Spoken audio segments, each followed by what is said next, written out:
Hello guys, welcome back to another episode of my trucking vlog. And in this trucking vlog, I'm actually home for Christmas for a couple weeks, which means, yay, I get to use my chalkboard again. And of course, when I mean home by 2 weeks, is I've been renting a room with my sister for the last few years, and the room's empty because I left. And so I had to unpack my computer out of storage.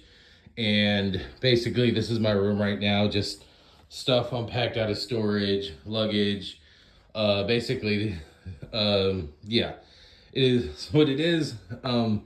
But here I am, and I am going to give you a quick breakdown on how to become a trucker, because I have finished going through the learning process on all the basics on how to be a trucker. So if you're the kind of person that you are considering becoming a professional semi-truck driver, and you're curious on how the process works, well, this episode, well, the whole, I guess, trucking vlog series is sort of centered around helping folks in that situation, or just being a vlog if people like to see people's life and what it's like to be a trucker or become a trucker on top of that. But this specific episode is the one I've been looking forward to the most in making.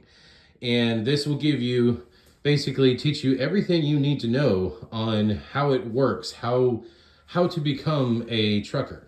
Because I'm at the point now where I passed my CDL test, I'm home for Christmas, and you have to go to your local DMV to pick up your CDL. And when you do, you pick up what's called a temporary CDL, that's what that is. And you wait 12 to 14 business days for the actual card to come in the mail, and I'll get to that. But I don't know how long or short this video is, but yeah, here we go. Like I didn't plan on my UFO vlog episode to be an hour long, but I had so much information to divulge. There was actually stuff I left out, which I'll put into a second episode to that. But anyway, this is what you got to do. The first thing you got to do to get a CDL is that you need to get a CDL permit. And because most trucking companies, if not all of them, won't even touch you with a 10-foot pole until you have a CDL permit. I have yet to actually discover a trucking company that does that actually would try to hire someone who doesn't have a CDL permit.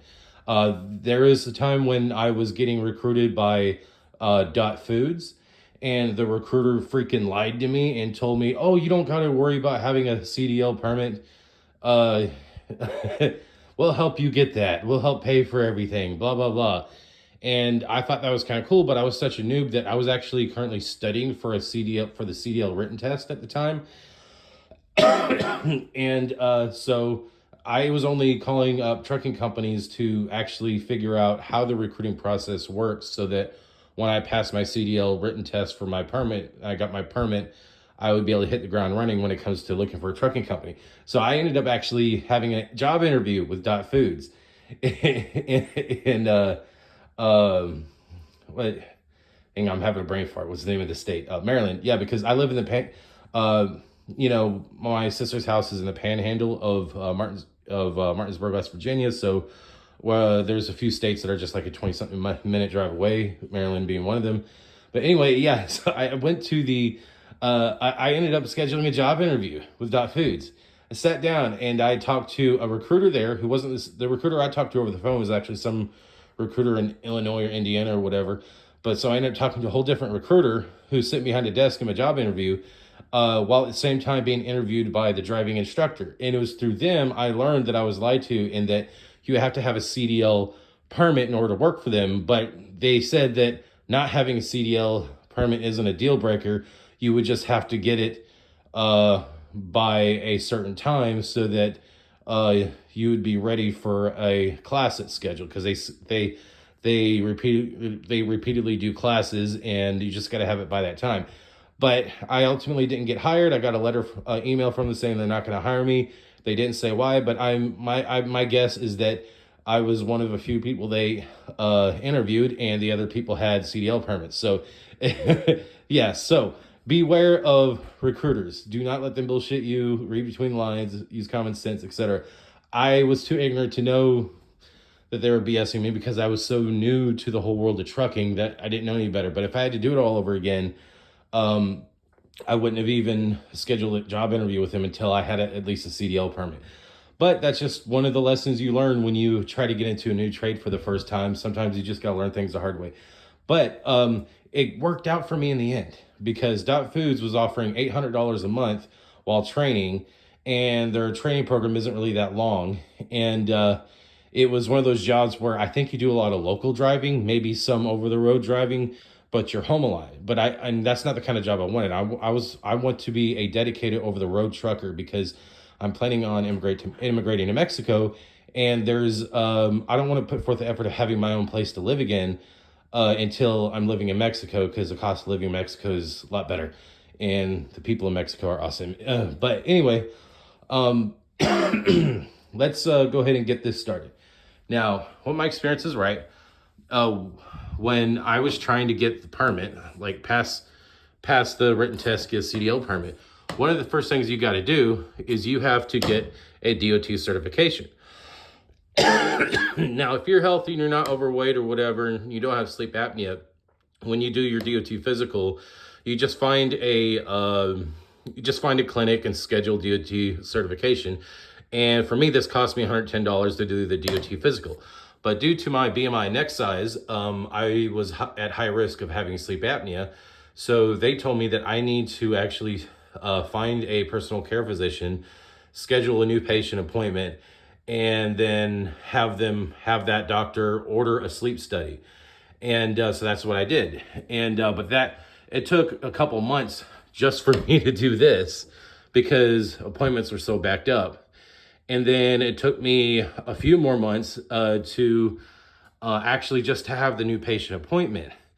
And I think I did my DOT physical, I think in July. And then I think it took a while for me to actually do the new patient appointment. I had a doctor talk to me, and then they ordered the sleep study. I did the sleep study. I had to wait like a couple weeks for the sleep study. And they diagnosed me with severe sleep apnea, which is not a safe thing if you want to be a truck driver.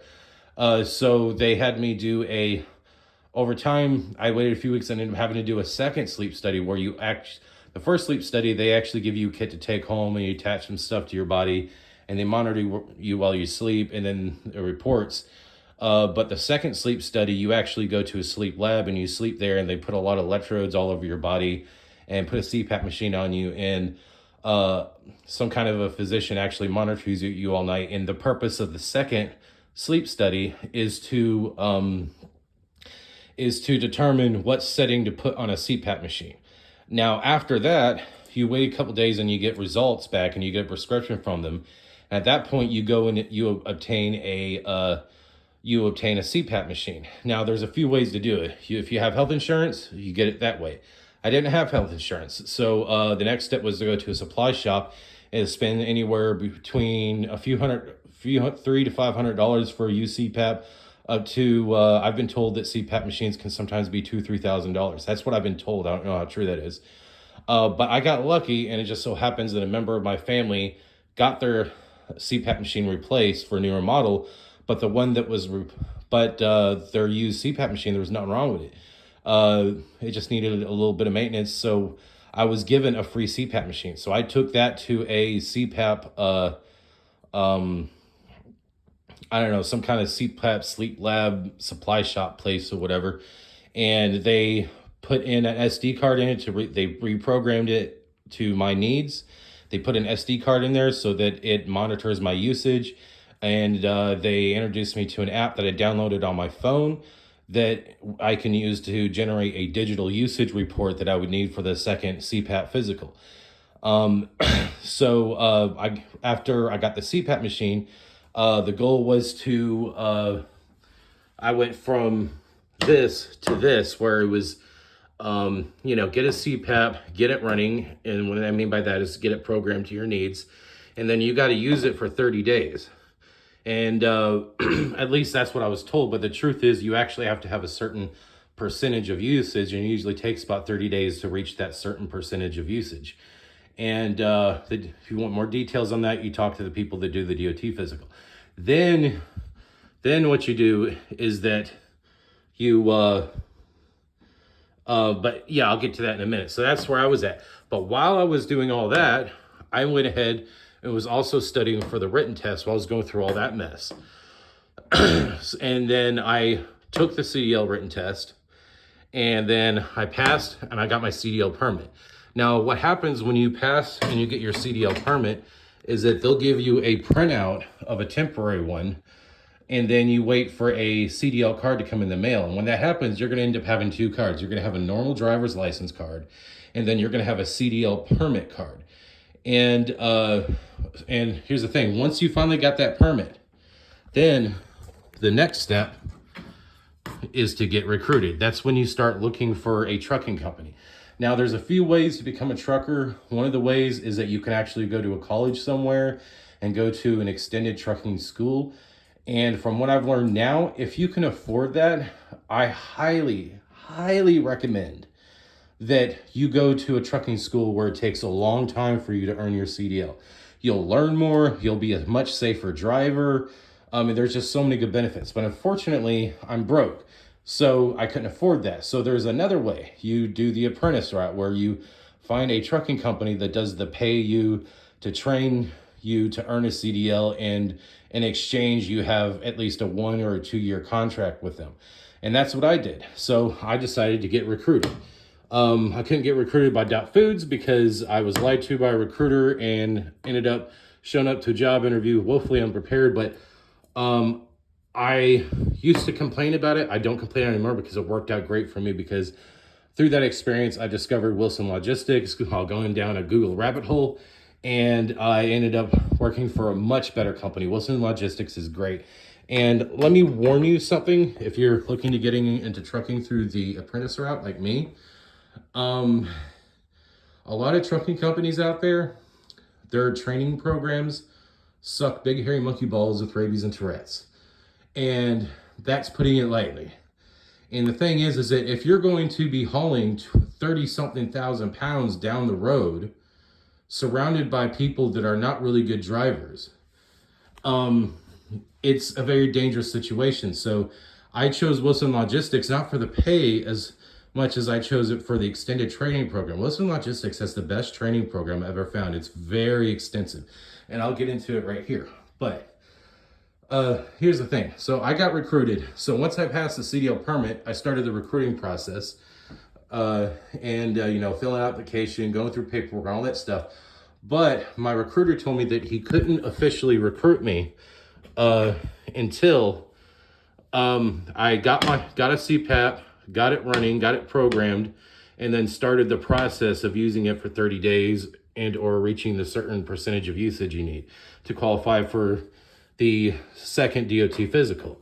So the moment I quit my job at Amazon, where I was being an Amazon delivery driver through a private contract, through a contractor called JPEX, I was actually walking towards the time clock one morning. And then I decided, you know what, I'm going to stop. And I called the lab, and they told me they finally had the results, that all I had to do was come and pick them up, and then I can go get my CPAP reprogrammed. So at that moment, I quit my job, and I went and got the information needed, got my CDL, I got it running and everything. And then I called my recruiter and said, hey, my CPAP's running. And then he finished the recruiting process with me.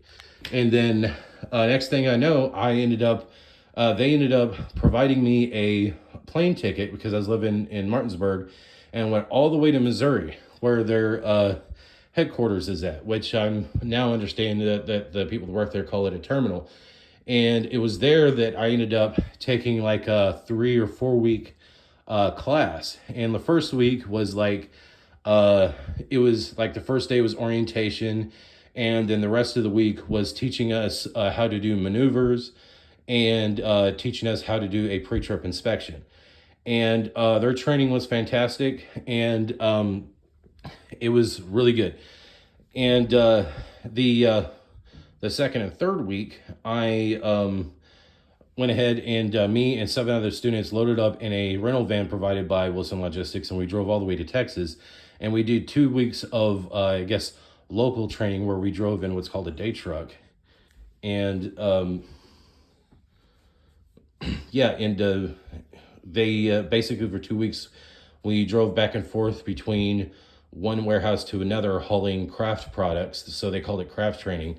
And it was basically just to gain experience so that we can know how to drive. And there was a couple times where I actually went on the highway and actually drove down the highway, but I was only bobtailing it. But it was just to get a feel for the truck, because the only true way to learn how to drive a semi-truck is to drive it. But and I had sort of a trainer that was, in my personal opinion, it was sort of half-assing the training, and I didn't learn as much as I was supposed to. And so when I went back to Missouri, the training that I got for the pre-trip and basic maneuvers was by trainers at the terminal in Missouri. And so when I did my pre-trip inspection during the CDL test, it was 100%. When I did the maneuvers, it was 100%, but I failed in my driving test. And I had to take the driving test again. But thankfully, at Wilson Logistics, you get 2 attempts. And what happened is that 2 days after that, a different trainer took me and a few other guys that failed the CDL test for different reasons, and gave us 1 day of retraining. And thankfully, that trainer was so good that it filled up the gap to knowledge that I shouldn't have had by the time I finished the 2 weeks worth of training. Now, not all the craft trainers were bad. I just, it was the luck of the draw, No one's perfect, but, and it was just a simple issue of a trainer. He had a very specific style of training, and he wasn't willing to adapt his training style to the needs of the student. It's, the classic thing. But,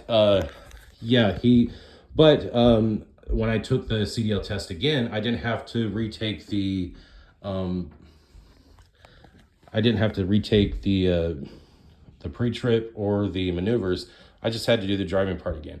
And thanks to the retraining, I got 100% on that, didn't miss a damn thing, and passed the driving test with ease. And so when that happened, I completed this, where I went from getting recruited and I earned a CDL through Wilson Logistics and through the training, and I passed the CDL test. Now, while I'm doing that, as soon as I passed the CDL test, then the next step was for me to go home and pick up a temporary CDL at the DMV, and then wait for a new driver's license to come in the mail.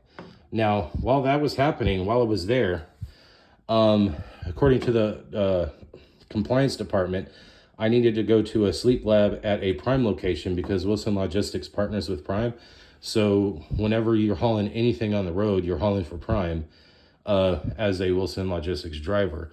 And so I had to go to the compliance department at Wilson Logistics sent me to a Prime terminal where they had a sleep lab / supply shop built into the place.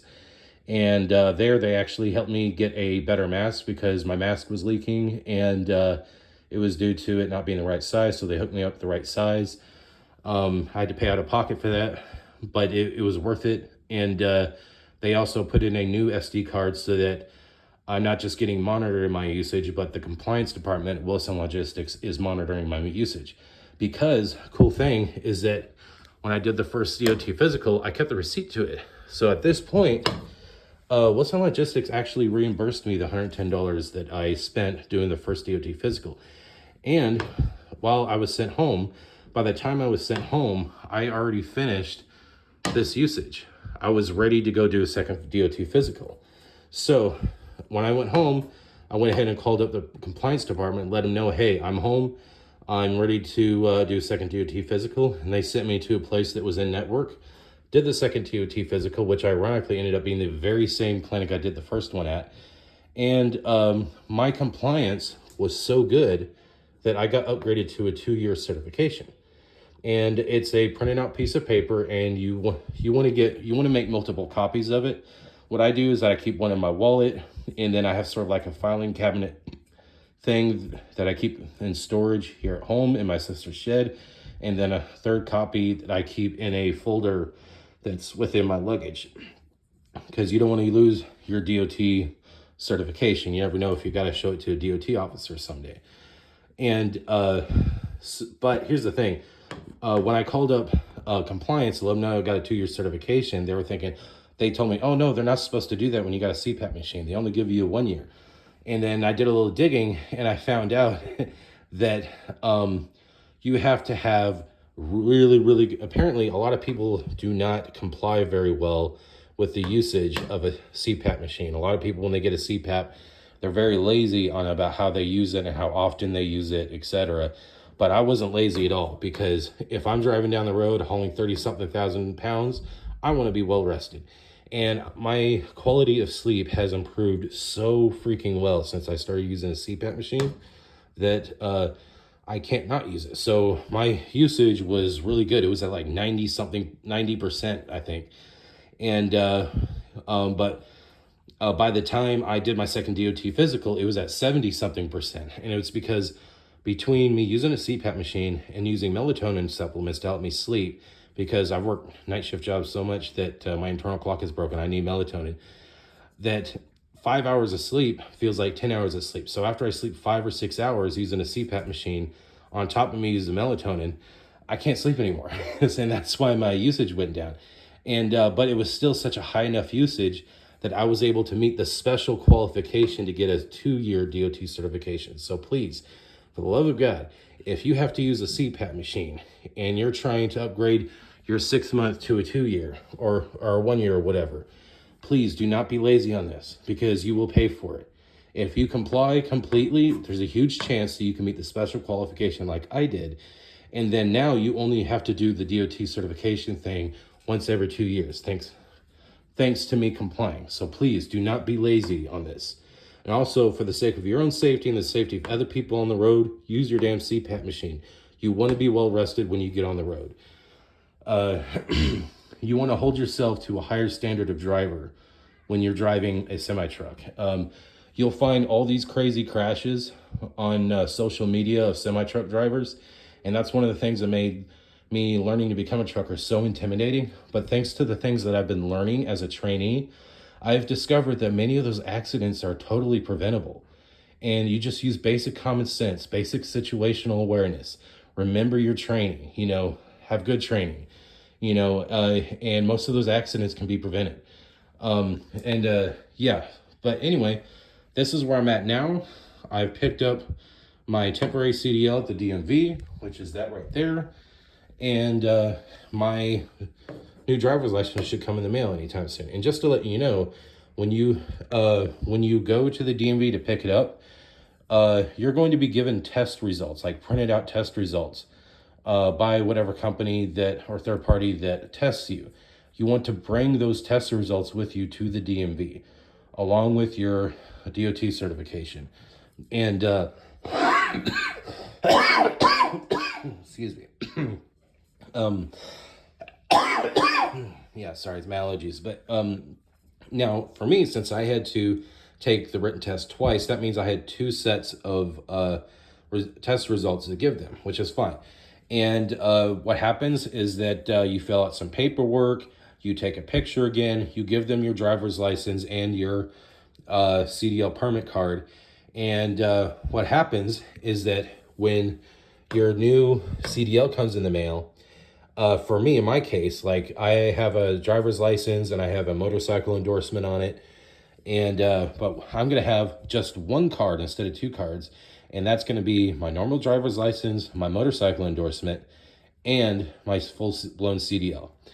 And it's good for several years. I can't remember how many years, but yeah. So thanks to me complying, I don't have to do the DOT physical again for another 2 years, which hopefully I won't need to be a trucker again by that time. I mean, I probably won't need to be a trucker anymore by that time, because my goal is to save up $150,000.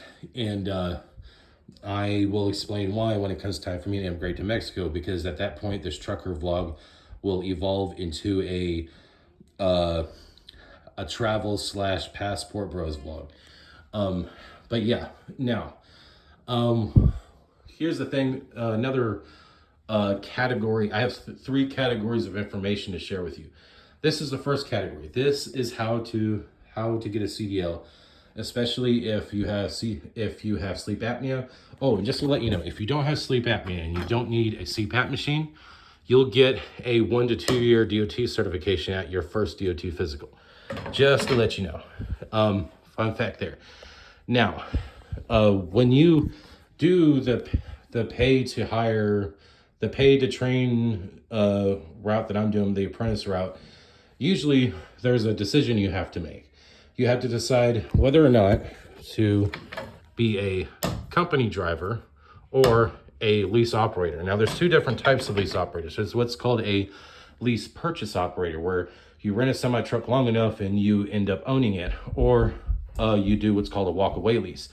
Now, I was originally going to be a company driver because the more I researched in what it's like to be a lease operator, the more it sounded like a horrible thing to do. Like, you can make like $8,000 or $9,000 in a week and like barely take home. Some cases you take home less money after that in taxes and expenses than a company driver. So a lot of people tend to be a company driver. But my over-the-road trainer is an over-the-road lease operator. And I've been learning a lot of things on what it's like to be a lease operator in the context of working for Wilson Logistics. And I've learned that this is the best route for me. So I'm going to be a lease operator. Now, I know a lot of you thinking, don't do that. You need to spend the first couple of years learning the business, blah, blah, blah, to be lease operator. Well, let me tell you something. And this is the greatest piece of wisdom that I could give to anyone who's considering getting into the trucking trade. One, it is a good idea to listen to the advice and opinions of experienced truck drivers, because they have learned things that would take you years to learn, because it took them years to learn it. So never ignore advice you get from experienced truck drivers. Even if it's bad advice, pay attention to it. And the thing is that when you're new to all this stuff, you're not really going to have the wisdom to know the difference between good advice and bad advice. So you just collect it all and you test it all and have sort of a neutral, positive attitude towards any advice you give. Don't believe all advice, hook, line, and sinker. Now, from what I've learned so far, being a lease operator, whether it's a walk-away lease or a lease purchase operator, many cases can be a bad idea, but you have to understand, you have to consider the context of these stories. You know, what company are they working for? Like, what company is their information on whether or not to be a lease operator, company driver based on? Because the experience is different with every company. All right. And so I want to live on the road. I want to live out of my truck. I'm not married, don't have any kids. I won't even date again until I'm back in Mexico, because Mexico's turned me into a passport, bro. And I do want to settle down, get married, and have kids one of these days, but not now. Right now, this is my time in life to grind. This is my time to build up as much savings as I possibly can so that I could financially responsibly immigrate to another country. And this is my time to finish studying Spanish. And it's my time to just grind and make as much money as I can and learn more about how to manage my money. Now, you can make good money as a lease operator, but here's the catch. You got to be on the road all the time, because yes, you can take time off whenever the hell you want as a lease operator, though, but you still got to pay the weekly rent for the truck. And a lot of people who don't make good money, many cases they're lazy and they're just not working all the time. But if you don't want to be the kind of person who works all the time, you want to be home a lot and stuff, there's a lot of local driving jobs you can get that, company drivers that you can get, where that's a better option for you. Lease operating is a better option for me. Now, I will make it clear, Wilson Logistics is not pushing me into be a lease operator. They are not one of the companies that try to push you into being a lease operator. They don't push you either way. They let you figure that out on your own. And with lease operator, I actually sat down with my trainer, and he broke down all the costs of his weekly costs of how things work, how things go well, how things don't go well, because he's been working for Wilson Logistics as a lease off and on for going on 16 years now. So he's like the perfect guy to get advice from. And he showed me all the numbers. He showed me the receipts, all the expenses. And basically, I could be making $1,500 to $2,000 a week after taxes, after all the expenses. As long as I manage my money right, I should be taking home, my take-home pay as a lease operator would be somewhere between $1,500 to $2,000 a week, which is great because that means that I might only have to be a trucker for 2 years before I reach my financial goal of 150,000 or close to that before I immigrate to Mexico. And there's a reason specifically of why I want 150,000, but I won't explain why until it's time for me to go to Mexico and this becomes a travel/passport buzz vlog. I want to start a few businesses while I'm in Mexico.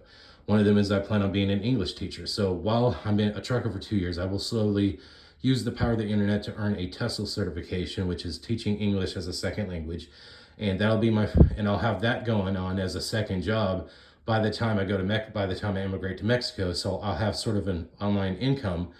And then after I'm living in Mexico for a while, I'll be able to find there's a Mexican version of Glassdoor and Indeed.com that's absolutely full of employment opportunities to be someone who teaches English as a second language, either online or through a company or whatever. And I could be easily making really good money, plenty of money to take care of myself and a whole family while I'm down there. But I want to use that business for me to start another business where I plan on, once I earn Mexican citizenship, which will take several years, I plan on building and selling houses for a living. And on top of that, while I'm going through all that, I'm going to finish my education in engineering and physics because I want to start my own aerospace startup company where I will be building my own drones. I have an idea for a new type of drone that doesn't use blades. And I also have an idea for a new type of rocket. So I basically want to use all that to not just make enough money to take care of myself and a family that I plan on settling down and building someday, but also to help fund that aerospace company that I want to start. And so that's my long-term plans. And so lease operator is a good route for me specifically in my specific circumstances because I'm not married, don't have kids. The only debt that I have is some student loans, and I think that's about it. And right now, I only have like 3 bills, like student loans, my cell phone bill, and some payments I'm doing on money that I owe for the 2 sleep studies that I did. That's literally all my bills right now because I've been shrinking my bills like crazy. So I'm doing pretty good, and I'm in the perfect financial position to be a lease operator. But here's the thing: if you're married, if you have a house, if you got a wife and kids and everything, being a lease operator might not be for you because you'll have to be on the road all the time in order for the ends to justify the means of being a lease operator. And that's why many times people just prefer to be a company driver, even though it's less money, because you'll have more of a life. Now me, I don't plan on really having a life till I'm in Mexico. So right now my life is just grind. So that's why I'm going to lease operator right now. Here's the thing. Here's a cool thing about Wilson Logistics. Let's just say 6 months into me being a lease operator, I learned the hard way that it's actually a bad idea. That's not a problem because all I got to do is just talk to my fleet manager, tell him, hey, look, this lease operating thing isn't working out for me. I'd rather be a company driver. I should have been a company driver. There's no problem. They'll just turn me into a company driver. So, which means I'll be able to actually try this out to see if I actually will make more money in the end. But if it doesn't work out, then I'll just go be a company driver. And that just means that it'll take a year longer for me to reach my financial goals because of the pay. Now, here's the pay.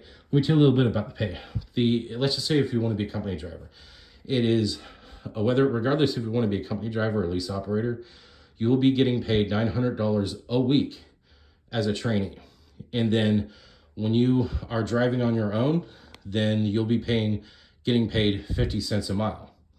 And my fleet manager told me that company drivers that drive by themselves get paid 50 cents a mile, and they average somewhere between 1,900 to 2,500 miles a week. And they don't get more than that, regardless of circumstances, regardless if they want to live out of their truck and be on the road all the time. Now, lease operators, they don't get paid per mile. They get paid percentage per load. So that's a whole other thing. I'll learn more about it as I go along. But from what I've been learning from my trainer and the inside information I've been getting on the costs and expenses and all the things that are tax deductible. And oh yeah, I got to tell you something. If you're a lease operator, all the money that you spend as a lease operator, whether it be food, entertainment, fuel, clothes, all that stuff, replacing a tire, doing maintenance on the vehicle, etc. All that stuff is tax deductible. Just letting you know. And but anyway, here's the path on how to become a company driver or lease operator. And let me use the stick here. Okay. First, you get recruited by Wilson. 2 weeks of training slash, it's 2 weeks of training on top of, I think, like additional 2 weeks of preparing for the CDL test. That's earning the pre-trip, the maneuvers, and the driving test. And then, you eventually earn your CDL, and by the end of it all, you'll have a CDL and a DOT certification. And then after that, you do 25,000 miles of team driving with an over-the-road trainer. After that's done, then you do X amount of miles team driving with a fellow student. Now, I have been told that it's 35,000 miles, but I'm going to have to actually talk to my my over-the-road trainer when he picks me up on January 3rd and ask him what the exact number is, because for some weird reason, I forgot the actual number, but my brain says 35,000 miles. So I think that's what it is. And my trainer kind of did the math, and he told me that I'll very likely finish this part somewhere by the end of March, and then I'll be driving by myself at that point. And after all this is done, then you're ready to drive by yourself as company driver or lease operator. And this is when you actually you go back to the terminal, and what they do, from what I've been told, is that they do this evaluation where I think it's, they have you do the pre-trip again. And it's kind of like a CDL test all over again, except like all the things that you would do in the CDL test, such as doing a pre-trip inspection and doing the basic maneuvers that you would do on a pad.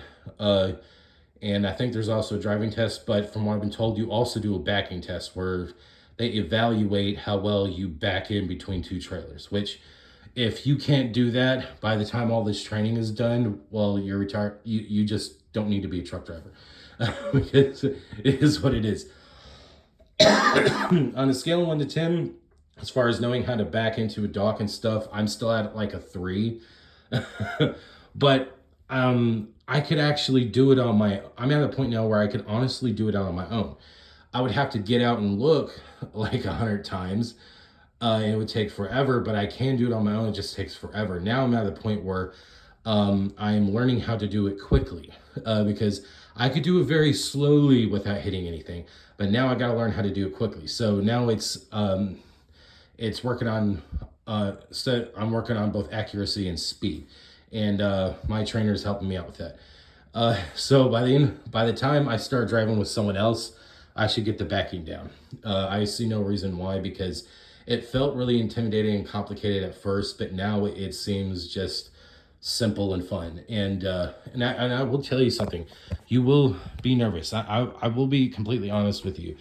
I've never driven anything as big as a semi-truck before. And when I first started driving, I was freaking terrified, especially going on those off ramps where you got to go 25 miles an hour sometimes to prevent a rollover. And I'm at a point now where I'm actually starting to feel comfortable driving a semi-truck. And I've always considered myself a good driver. I mean, I'm 38. I've never gotten a speeding ticket. The only time I've ever gotten tickets was in my early 20s when I did stupid, simple things like forgetting the updated tag on my truck or doing a California stop at a stop sign, little shit like that. But I've never gotten a speeding ticket. Never been in jail or anything like that. But man, I'm telling you what, I feel like I'm 21 years old again. I feel like I'm learning how to drive all over again. And yes, I didn't actually not learn how to drive until I was 21, but that's a long story. I had a very unstable upbringing, and my parents couldn't afford to teach me how to drive, let alone get me a car. So it wasn't until I was 21 that my family was stable enough where I ended up having a stepdad, a real dad, for the first time in my life, because my mom married a guy that she met on eHarmony, and I think I was 18 or 19 or 20 at some time, or something like that. But so I was 20 years old when I finally got my driver's license, and my stepdad graciously taught me how to drive and taught me a lot of things that a father should teach a son. And he's the closest thing to a real father I've ever had, and I miss him. He's passed away now, but my stepdad was a really good man, and but anyway, I'll leave it at that. But so these are the first two categories of information I want to give you. Here's the third category. Just some basic stuff I'd highly recommend you get before you even leave for trucking school. This will help you very well in the long run. So obviously you need a CDL book to study, for when you're preparing for the, CDL test. And it's good to just keep one around for reference. You could get that for free at the DMV if you don't know that already. And you also want to get a study app. There's a lot of good study apps that you could download on your phone for free that could help you prepare for a written test. A lot of them actually have all the questions that you would encounter on a CDL written test, and that's what I did. And I would have gotten 100% on my written test, but once I hit 80%, the electronic written test just automatically stopped and said I'm good enough, and then that's how it worked for me. It may work differently in different states, but yeah, it'll prepare you for every single question that's on the test. Also, another thing you need is common sense. So let me tell you something. It doesn't matter how good your trucking training is. If you don't have common sense, you are a danger to yourself and other people on the road. So if you're some kind of idiot who just refuses to exercise situational awareness and common sense when driving any vehicle, don't get into the trucker trade, please. The trade is already dangerous enough as it is. So you need common sense. Common sense cannot be taught. You either have it or you don't. But this is important enough for me to put on here because I didn't realize just how many bad drivers were on the road until I learned how to drive a motorcycle. And I was riding a motorcycle on a regular basis. It's even worse. That experience is even worse when you're a truck driver. Oh my goodness, people have no idea how to behave around a semi-truck on the road. And so please, situational awareness, common sense. I should have wrote situational awareness on here too, but yeah, that's a no-brainer. Now let's go to this, an atlas. There is a trucker road atlas that you can find on Amazon. And you want to get specifically the deluxe edition and the laminated edition. The laminated part means that it'll last longer. And what's cool is that if it's 2024 right now, and I got a 2025 edition road atlas. Now you may be like, hey, I've never used a road atlas, but I have no idea how to use it. That's okay. Your trainer will teach you how to use it. You do not want to be 100% dependent on a GPS. A GPS is meant to supplement your navigation skills that you'll develop, which I'm developing right now. Get the road atlas, because the cool thing about a road atlas is that the roads are, one of the things my trainer was teaching me is that the roads are color coded and shows you which roads you should be on, which roads you shouldn't be on as a trucker. It also lists all the low clearance bridges in every single state, so you don't have to worry about road closure. And what you do is that, a good thing that you can do is that get a trucker GPS. Dang, I should have put that on here. Buy yourself a trucker GPS. Do not use Google Maps. Do not use any type of GPS unless it's a trucker GPS. Because if that way you don't end up on roads you ain't supposed to be on. Now, even then, trucker GPS, if you miss a turn, might tell you to do a U-turn. You shouldn't do that. U-turns are so dangerous in a semi-truck that at least Wilson Logistics, they have a policy. If you ever do a U-turn, you're automatically fired. Doesn't matter how good of a trucker you are. And they've got cameras inside the truck that are meant to actually sort of protect you legally if you get in an accident, but it will prove that you messed up. Like there's a dude who was going through the 2-week traffic training, and he dropped a trailer and got fired. And on the camera, it shows that he was using his phone while he was unhitching from a trailer. Like, what kind of idiot is on their dang phone when operating a commercial motor vehicle? There's idiots coming all flavors. I'm saying, so yeah. So that was a guy that came to trucking school without common sense. But yeah, so get you an atlas, and you can always get the next year's edition. Like I got the 2025 edition, that was 2024. So if you're watching this and it's the year 2026, get the 2027 edition. Then when it comes to how much clothes you need on the road, if you're being an over the road truck driver, my trainer taught me to have 2 weeks of clothes. And also too, I don't know if it's like this for every trucking company, but at least for Wilson Logistics, regardless if you're wearing shoes or boots, you're going to want non-slip shoes. And you just go to any shoe store, make sure it says non-slip on it. And trust me, even if you're not required to wear it at whatever trucking company you're at, you will thank me if you get non-slip shoes, because you don't want to go up and down those steps climbing in and out of the truck and it's raining outside and you don't have non-slip shoes. You will bust your ass. And there's, as a matter of fact, one of the very common, what I've learned from a trainer, one of the very common injuries of truckers is falling out of their truck. And be careful with that. Get non-slip shoes, be safe. Get a tread depth gauge and a tire pressure gauge. And do not buy those things at a truck stop. Tools at truck stops are horrifyingly overpriced. Like a tire pressure gauge, I've seen them as high as $30 at a truck stop. I got mine on Amazon for like $9. A tread depth gauge, pretty cheap. Just get that on Amazon. So there you're going. A lot of the stuff you get is on Amazon. I got my trucker GPS off of Amazon. Now here's what I'm doing. My trainer is going to teach me how to use a trucker GPS. And what I did is I did something smart. I used common sense. What I did is that I went on Amazon and I made sure that I ordered the exact make and model of the trucker GPS that he has. Even though it's an older generation, I did that so that he can more effectively teach me how to use a trucker GPS, because if I got a newer one, it might work a little differently. I might not be able to do all the exact same things that's on his make and model. And I will leave a link in the description below on the proper tread depth gauge to get, the proper pressure gauge to get, and I'll leave a link in the description below on the proper atlas to get. Let's see, tread depth, pressure gauge, atlas.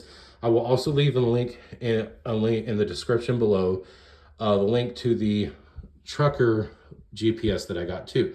That way, because this is a trucker GPS, it's the same make and model that my trainer is using. And this guy has been a trucker for 16 years. So if it's good enough for a 16-year veteran trucker, then it's good enough for me and it's good enough for you.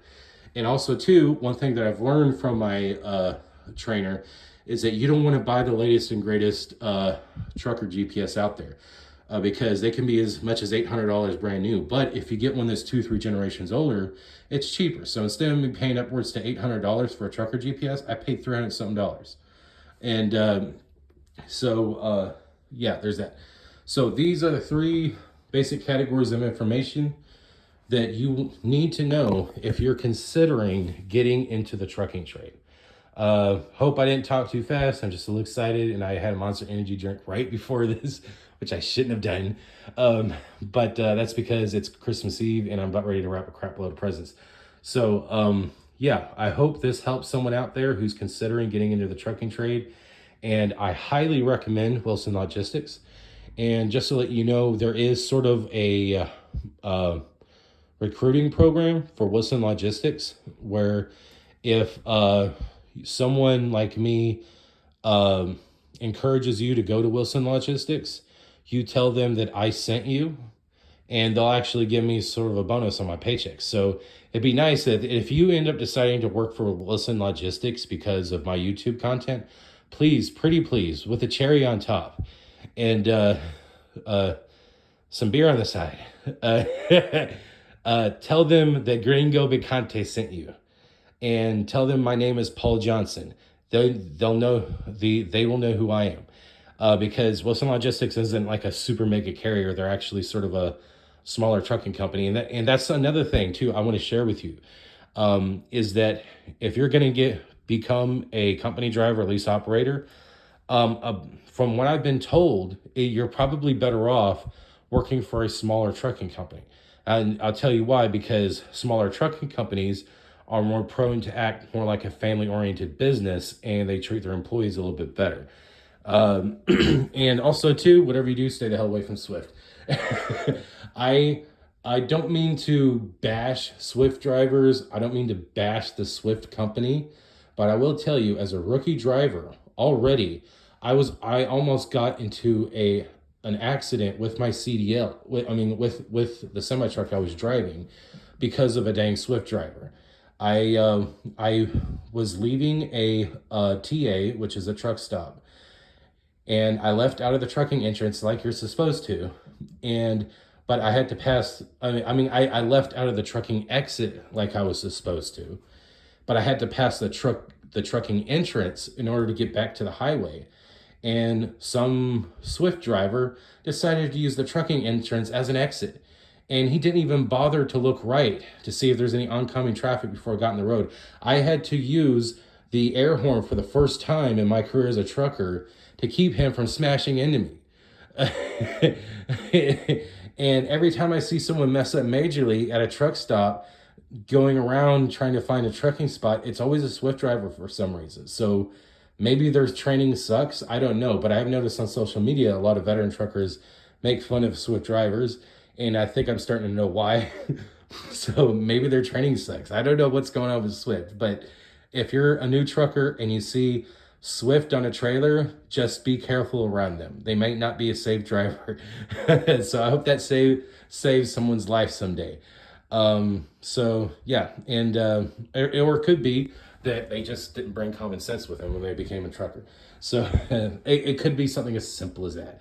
And I have heard that Swift is a very large company, and so maybe they just have a lot of bad drivers. Maybe they're just statistically more prone to have bad drivers because they have so many drivers.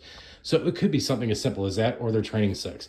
I don't know. It's not my place to judge. I just got to worry about me and my conduct on the road, so that if something goes bad, it's not my fault. And I have a camera in my truck a dash cam in my truck to prove that it's not my fault.